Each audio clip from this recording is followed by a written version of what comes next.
Նրանք կարող են նույնիսկ մեզ ձերբակալել, կալանավորել, բայց նրանք չեն կարող կանգնեցնել մեզ փոփոխություն բերելու ճանապարհին։ Իմ ձեռքերում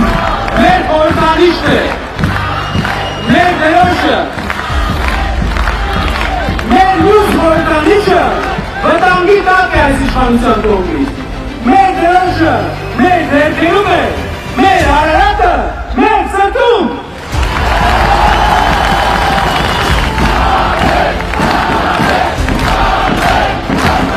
Փոփոխություն է պետք մեր երկրում տիրող մթնոլորտում։ Վիրավորանքը եւ արժանապատվություն ոտնահարելը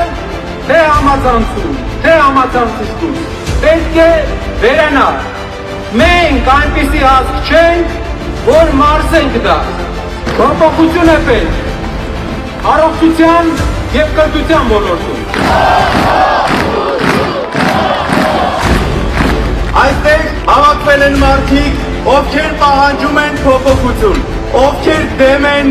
եկեղեցու ապականմանը, դեմ են ատելությանը, դեմ են պառակտմանը։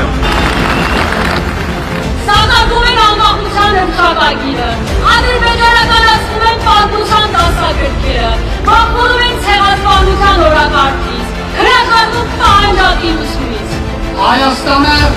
այսօր անվտանգ չէ։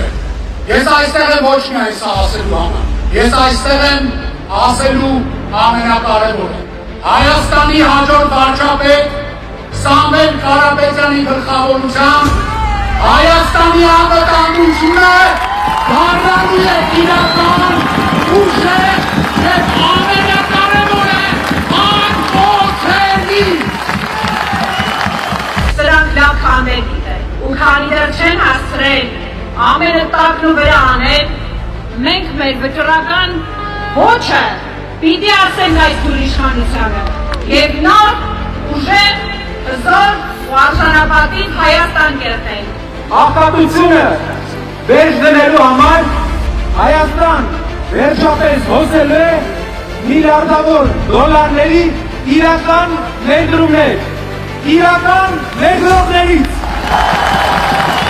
Ես տեսել եմ, թե ինչպես են իմ ընկերները զոհվում պատերազմում, և ինքս էլ դրա համար անձնական ծանր գին եմ ուժարել, բայց և այսպես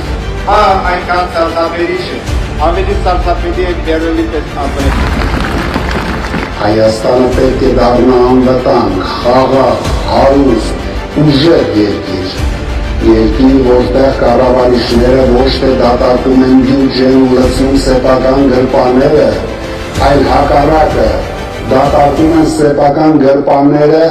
հանուն և հայրենիքի բարեկեցության։ Դեպի Հայաստանի իրական ապագայի, իրական ուժեղ աղության, նոր դարաշրջանի համար, հստակ ու վճռական, ասում ենք փոփոխություն։